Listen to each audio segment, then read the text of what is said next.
Did Judge Torres push back the regulators? Is it over for the Security and Exchange Commission in the lawsuit? Is the case going to end for good? Stay tuned till the end of the video to find out. But first, we are giving away 50 XRP coins at the end of the month to one random subscriber to start on their XRP journey. All you need to do is to like the video, subscribe and comment your thoughts on XRP in the comment section. Welcome back XRP Army. Let's grow the XRP Lab community by pressing the like button and subscribing to this channel to stay updated at all times. We begin with some excellent news for the Ripple community, as Judge Torres has refused the Security and Exchange Commission petition to submit a Sur reply. As I discussed the Sur reply in my last video, let's take a quick glance at it again. So, it was submitted by the Security and Exchange Commission to support this lawsuit by making reference to a prior judgment in another matter, which the Security and Exchange Commission had won from Library. Judge Torres, on the other hand, has rejected the reply of the Commission, stating that there is no comparison between the Library and Ripple cases. Also, regarding this, James K. Phelan has sent a tweet in which he says, in a one-word order, District Judge Torres has denied the Security and Exchange Commission motion to file a Sur reply in support of its motion to strike.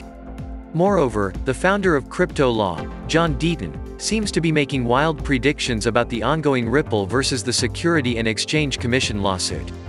He believes that the action will result in a good outcome for XRP since the Commission will have to establish that Ripple defendants, Chris Larsen and Brad Garlinghouse, had real knowledge that XRP was a security, or that they were irresponsible in their failure to recognize it as such. The founder of crypto law feels that the effort of establishing this may be an insurmountable burden for the Securities and Exchange Commission. I will walk you through his Twitter stream. The case against Brad Garlinghouse and Chris Larsen is over. It was over the day it was filed. There is no way the Security and Exchange Commission can meet its burden. The Commission must prove the two executives had actual knowledge XRP was a security or was reckless in not knowing. In order to prove recklessness, the Security and Exchange Commission must prove a reasonable person would have known XRP was a security b.c. it was so clear and obvious to anyone at that time. Let's review some of the evidence. First, October 2012 Perkins Coie memo. It concluded XRP was not a security. Second, until April 2018, the Security and Exchange Commission allowed staff, including enforcement lawyers, to trade and own crypto, including XRP, without any restrictions. In the infamous speech of Hinman, he had addressed his opinions on Bitcoin and Ethereum in his speech. He has said that Ether transactions are not securities transactions since they are dependent on the current condition of Ether, the Ethereum network, and the decentralized nature of the network. He also believed that Bitcoin is not a security since network members are not relying on the efforts of a central third party. He believed that Ethereum is not a security because it is decentralized. These were the most important points to take away from his speech. I think the Hinman speech of 2018 is again coming into play. What do you think? Third, June 13, 2018, the Security and Exchange Commission legal memo analyzing whether XRP is a security. The Commission enforcement lawyers do not conclude XRP as a security because there is no enforcement recommendation made. Fourth, June 14, 2018, Hinman speech. Hinman said Ethereum is no longer a security because it is sufficiently decentralized. Since it can be argued the XRPL is, at least, as decentralized, if not more, it's reasonable to believe ongoing sales of XRP from 2018 forward were lawful. Fifth, August 20, 2018, meeting between Joel Katz and Brad Garlinghouse with Clayton and Hinman. Brad yells out, "Ripple in purgatory" because of the lack of clarity over XRP. Neither Clayton nor Hinman informs Garlinghouse or Ripple that they or the Security and Exchange Commission believe XRP is a security. Sixth, Coinbase goes to the Security and Exchange Commission in January 2019 and informs the Commission that it has concluded XRP is not a security and plans to list XRP the following month. The Security and Exchange Commission said nothing to discourage Coinbase, and XRP was listed in February 2019. Since 2012, Perkins Coie, a law firm, has legally advised Ripple on the XRP cryptocurrency, making it very difficult for the Security and Exchange Commission to show what they think to be true, that XRP is a security. After all, if the Security and Exchange Commission allowed XRP to trade in the market until late 2018 without notifying investors that the token is a security, how can the Commission argue that Garlinghouse and Larsen acted recklessly in 2013? Ripple, according to John Deaton, can establish the reverse by claiming that it was not even evident to the Security and Exchange Commission that XRP was a security at the time. It is becoming so messy. What do you think? Will Ripple get out of it in August or September?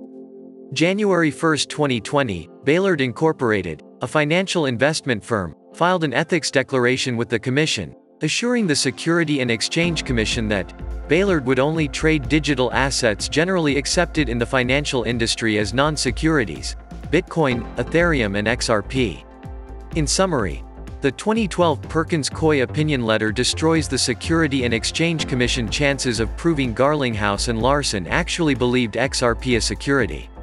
If Security and Exchange Commission enforcement lawyers, the experts who determine what is or is not a security, could not make the case XRP was definitely a security as late as 2018, there is no way it can prove Larsen and Garlinghouse were reckless in 2013, or beyond.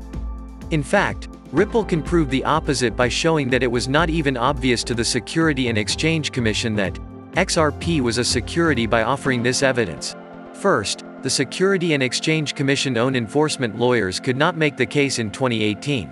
Second, the Hinman speech provided reason to believe XRP was in the clear. Third, Clayton and Hinman did not communicate XRP was a security during meetings until 4 months before the lawsuit. Fourth, the Security and Exchange Commission allowed its staff to own or trade XRP without restriction up until 2019. And fifth, it allowed MoneyGram to sell XRP to retail holders, through exchanges. Thus, Garlinghouse and Larsen can prove they did not believe XRP was a security. They can also prove the Security and Exchange Commission itself was not convinced #XRP was a security.